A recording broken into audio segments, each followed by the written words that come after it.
All right, let's get right into it. You hear these terms all the time, right? Customs union, free trade agreement. They get thrown around constantly, especially when we talk about things like Brexit or trade with our neighbors. And look, it's easy to think they're pretty much the same thing, but they're not. They are totally different tools, and they come with really different outcomes. So what is the deal with these trade deals? Okay, so here's how we're going to break it all down. We'll start with the real basics. Why even trade? Then we'll get into the specifics of FTAs versus customs unions. After that, we'll look at the good and the bad, the promises and the pitfalls. We'll check out some real-world examples, and then we'll wrap it up with the bottom line. All right, so first things first. Before we can even get into all the different kinds of agreements, we got to take a step back and ask a really basic question. It's a question that's pretty much at the heart of the entire global economy. I mean, really, why do countries trade? Why not just make everything you need right at home? It seems simpler, right? Well, it turns out there's a really powerful economic idea that explains why that's not the best move. And this really gets to the heart of it. It's an idea from the economist David Ricardo called comparative advantage. And the concept is actually pretty simple. It says that countries are way better off if they just focus on making the things they're really, really good at producing efficiently. And then they just trade for everything else. When they do that, everyone gets more stuff, more variety, and at lower prices. It's just like, why a baker bakes bread and a butcher cuts meat. They don't try to do each other's jobs, they specialize in trade, and they're both better for it. Okay, so that brings us to how countries actually make these trade relationships official. You can't just have a handshake deal. Under the rules of the World Trade Organization, there are two main ways to do this. Two main tools in the toolkit: the Free Trade Agreement and the Customs Union. So let's start with the Free Trade Agreement, or FTA for short. This is the one you hear about most often. The deal is countries in an FTA agree to slash or even get rid of tariffs on stuff they trade with each other. But, and this is the absolute key, each country gets to keep its own separate set of tariffs for the rest of the world. It's all about flexibility. Now, a customs union, or CU, that's a whole different level. It's a much deeper kind of partnership. Yeah, just like an FTA, they get rid of tariffs between themselves.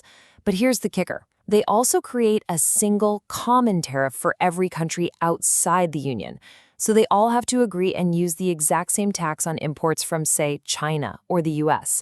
It basically creates one big trade border for the whole group. So let's just nail this down. The really crucial difference isn't about the trade happening inside the club. In both cases, the goal is to make that free. The whole game is about how they deal with everyone else.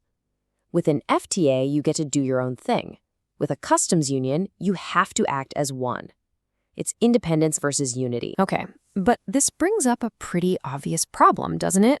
If you've got an FTA and let's say country A has a low tariff on cars and country B has a high one, what's to stop a car company from just shipping all its cars to country A and then moving them over to country B for free? That's a huge loophole. And yeah, it has a name. It's called trade deflection. So how do they fix that? Well, the workaround is this super complicated thing called rules of origin. You can think of them as a gatekeeper for the FTA. For a product to get that sweet tariff-free treatment inside the group, it has to prove it was actually made in a member country. This often means showing that a certain amount of its value was created there.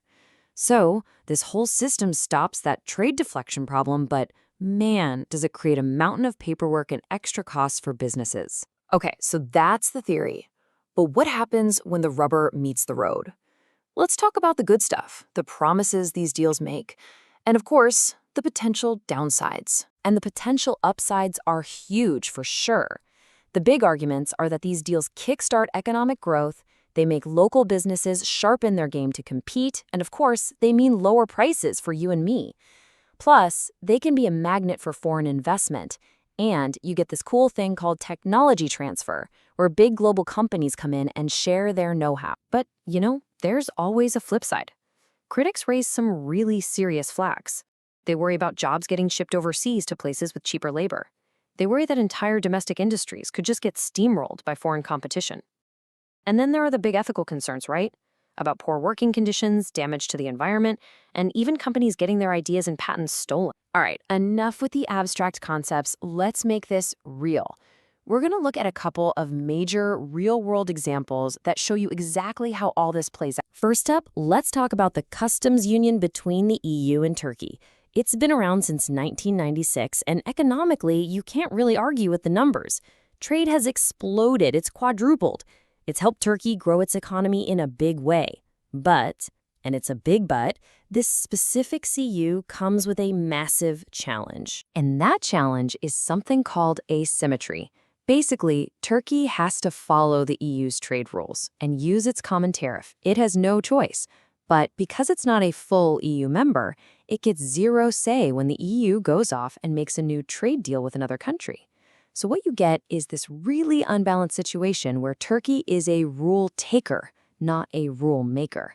And that, right there, is the price you pay for giving up your trade sovereignty. And our second example, of course, is Brexit. This is just a perfect illustration of these trade-offs in the real world. By leaving the EU's customs union, the UK got back the power to set its own trade deals. That was the goal. But the cost? A brand new customs border with Europe, and, you guessed it, the return of those super complicated rules of origin we just talked about. It really shows you can't have it both ways. Each choice has real, unavoidable consequences. So we've gone through the theory, the pros and cons, and a couple of big real-world cases. What's the key takeaway here? What's the bottom line? If you remember one thing, it should be this. The whole thing boils down to a single word: control. To be in a customs union, you have to give up control over your own trade policy. You hand it over to the group. That's the trade-off.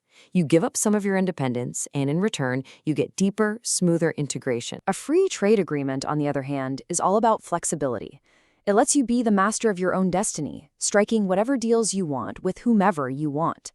But that freedom isn't actually free. It comes with a price tag. And that price is all the hassle and cost of dealing with those messy rules of origin. So in the end, there's no magic bullet. There's no perfect answer. Each one of these models is a fundamental choice.